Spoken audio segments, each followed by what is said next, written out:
Welcome to digital classroom. আজকে একটা নতুন টপিকের ওপর আলোচনা করব। দেখো, টপিকটি হলো পশ্চিমবঙ্গ পুলিশের WBP সাব ইন্সপেক্টরের এসআই পদের মেন্স পরীক্ষার কিছু গুরুত্বপূর্ণ তথ্য আজ তোমাদের সাথে শেয়ার করব। দেখো, এই মেন্স পরীক্ষা কি কি বিষয়ের ওপর হয়ে থাকে। দেখো, পেপার 1, পেপার 1-এ মোট নাম্বার হচ্ছে 100 নাম্বার। দেখো, এই 100 নাম্বারের মধ্যে জিকে থাকবে হচ্ছে 50 নম্বর এবং অঙ্ক থাকবে হচ্ছে 25 নম্বর। এখানে আরেকটা পার্ট অ্যাড হবে, যেটা হচ্ছে লজিক্যাল রিজনিং। রিজনিং পার্ট থাকবে হচ্ছে 25 নাম্বার। তাহলে মোট হচ্ছে 100 নাম্বারের পরীক্ষা, 2 ঘন্টা সময়।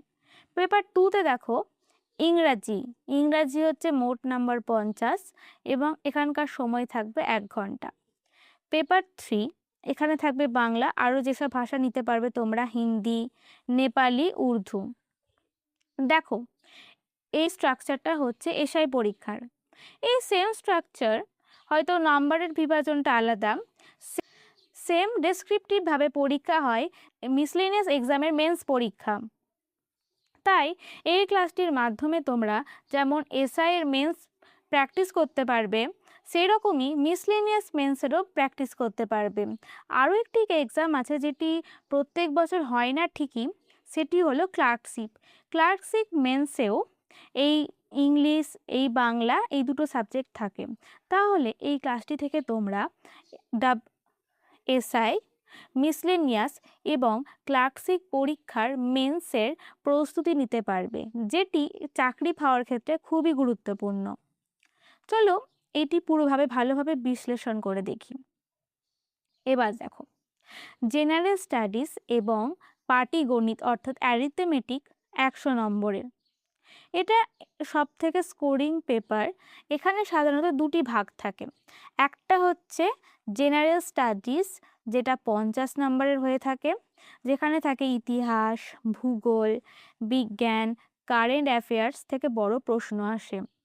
এটা যেহেতু এখান থেকে বড় প্রশ্ন আসে এবং এটি লিখে লিখে আপনাকে অ্যান্সার করতে হবে। লজিক্যাল এবং অ্যানালিটিক্যাল রিজনিং এখান থেকে আছে 25 নম্বর এবং পাটিগণিত থেকে আসে 25 নম্বর। এটি 10ম শ্রেণীর মানের অঙ্কে থাকে। তাহলে মোট হচ্ছে 100 নম্বর, 50 থাকে হচ্ছে জেনারেল স্টাডিজ, 25 থাকে রিজনিং এবং 25 থাকে পাটিগণিত। Next, paper 2 English. এটির মোট নম্বর হচ্ছে 50। এই পেপারে পরীক্ষার্থীর ইংরাজি লেখার দক্ষতা যাচাই করা হয়। এটি রিপোর্ট তৈরি বা অন্য কোনো ভাষা বাংলা থেকে ইংরাজিতে অনুবাদ, ট্রান্সলেশন করতে হয় এবং সারাংশ লিখন থাকে, সামারি বা ফ্রেজ। তাহলে এই সামারি বা ফ্রেজ বা রিপোর্ট, এগুলি এসআই পরীক্ষার জন্য খুবই গুরুত্বপূর্ণ, সমানভাবে মিসলেনিয়াস পরীক্ষার জন্য খুব গুরুত্বপূর্ণ। মিসলেনিয়াস পরীক্ষার ফর্ম ফিল আপ শুরু হয়ে গিয়েছে। কিছুদিনের মধ্যে এই এসআই পরীক্ষারও ফর্ম বেরিয়ে যাবে। তাই তোমাদের প্রস্তুতি এখন থেকেই শুরু করে দিতে হবে, কারণ এই মেন্স পরীক্ষাটা খুবই গুরুত্বপূর্ণ ভূমিকা পালন করে এই চাকরিটি পাওয়ার জন্য। নেক্সট দেখি পেপার 3 বাংলা বা আঞ্চলিক ভাষা, যে যেরকম ভাষা নিতে পারে। এটিও দেখো 50 নম্বরের আছে। এটি ইংরেজি পেপারের মতোই, শুধু নিজের ভাষায় লিখতে হয়, যেমন প্রতিবেদন বা রিপোর্ট রাইটিং, ইংরাজি থেকে বাংলায় অনুবাদ, সারাংশ লিখন। এই সেম জিনিস ইংলিশেও আছে, ইংলিশে হচ্ছে বাংলা থেকে ইংলিশে লিখতে হবে এবং এই পেপারে ইংরাজি থেকে বাংলায় লিখতে হবে এবং সারাংশ লিখনও তাই, ওখানে রিপোর্ট লিখতে হবে আর বাংলায় হচ্ছে সারাংশ লেখন লিখতে হবে। তাহলে তোমরা আশা করছি বুঝতে পারলে যে এই 3টে পেপারের স্ট্রাকচারটা কীরকম। তাহলে তোমাদের সব সাবজেক্টই প্রিপারেশন করতে হবে। এখানে এই মেন্সের ক্ষেত্রে দুটো এক্সট্রা সাবজেক্ট আছে, যেটা হচ্ছে বাংলা আর ইংলিশ। এটা হচ্ছে ডেসক্রিপটিভ লিখতে হবে, যেটা অন্যান্য পরীক্ষায় থাকে না। অর্থাৎ এই পরীক্ষারই প্রিলিমসে এমসিকিউ টাইপস থাকলেও এখানে ব্রডভাবে লিখতে হবে আপনাকে, ডেসক্রিপটিভভাবে। মেন্স পরীক্ষা মোট 200 নাম্বারের হয়ে থাকে। পার্সোনালিটি টেস্ট অর্থাৎ মেন্সে পাস করলে 30 নাম্বারের ইন্টারভিউ থাকে, যেটা সব পরীক্ষায় থাকে। পেপার 1 আপনি চাইলে ইংরাজি বা বাংলা অথবা নেপালি যে কোনো ভাষায় পরীক্ষায় দিতে পারবেন, যেটা আগেই বললাম। এবং দেখো, কিন্তু একটি নির্দিষ্ট উত্তরপত্রের সব প্রশ্ন একই ভাষায় লিখতে হবে। অর্থাৎ একটা কোয়েশ্চেন বাংলায়, অর্থাৎ আর একটা কোয়েশ্চেন ইংলিশে লিখলে সেটি হবে না। যদি ইংরাজি দিয়ে শুরু করেন তো ইংরাজি লিখতে হবে, এবং যদি বাংলা থেকে শুরু করা হয় তাহলে বাংলায় লিখতে হবে। আশা করছি বুঝতে পেরেছ।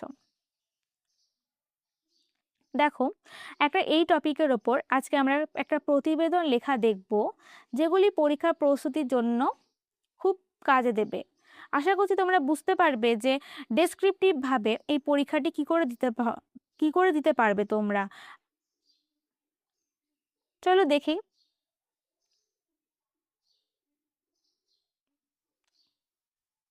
দেখো, আমাদের একটা শিরোনাম দিতে হবে, কৃত্রিম বুদ্ধিমত্তা, আধুনিক সভ্যতার নতুন দিগন্ত ও কিছু আশঙ্কা। এই রিপোর্ট রাইটিং অর্থাৎ এটি একটি স্ট্রাকচারের ওপর নির্ভর করে। এটার একটা নিজস্ব স্ট্রাকচার আছে। তোমরা যদি বলো তাহলে আমি অবশ্যই এর স্ট্রাকচার ভালোভাবে অন্য ক্লাসে তোমাদেরকে বুঝিয়ে দেব। আজকে শুধু আমরা দেখি যে না, এটি কিভাবে লেখা হয়, একটি ধারণা তৈরি করা যেতে পারে। নিজস্ব প্রতিনিধি, কলকাতা। একবিংশ শতাব্দীর বিজ্ঞানের বিস্ময়কর আবিষ্কারগুলোর মধ্যে অন্যতম হলো আর্টিফিশিয়াল ইন্টেলিজেন্স অর্থাৎ কৃত্রিম বুদ্ধিমত্তা।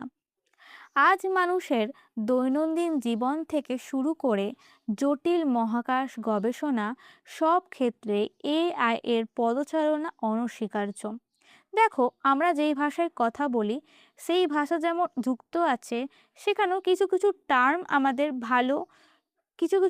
আমাদের যুক্ত করতে হবে, যেগুলি আমাদের অন্যান্যদের থেকে নাম্বার বেশি পেতে সাহায্য করবে। যেমন পদচারণা, অনস্বীকার্য, এরকম অনেক ওয়ার্ড যোগ আমাদেরকে অবশ্যই করতে হবে। এই জন্য আমাদেরকে আগে থেকেই এটার প্র্যাকটিস করতে হবে, যাতে এই ওয়ার্ডগুলো আমরা পরীক্ষায় অ্যাড করতে পারি এবং এখন থেকেই প্র্যাকটিস করতে পারি। নেক্সট, আশীর্বাদের দিক। চিকিৎসা বিজ্ঞানে এআই ব্যবহার রোগ নির্ণয়কে আরও নির্ভুল করে তুলেছে। জটিল অস্ত্রোপচারে রোবটিক হাতের ব্যবহার সাফল্যের হার বাড়াচ্ছে। শিক্ষাক্ষেত্রে ব্যক্তিগত চাহিদা অনুযায়ী পাঠদান বা শিল্পক্ষেত্রে উৎপাদন বৃদ্ধি সবই সম্ভব হচ্ছে এই প্রযুক্তির মাধ্যমে। এছাড়া আবহাওয়া পূর্বাভাস এবং বড় কোনো তথ্য বিশ্লেষণে এআই মানুষের চেয়ে অনেক দ্রুত ও নিখুঁত কাজ করতে সক্ষম।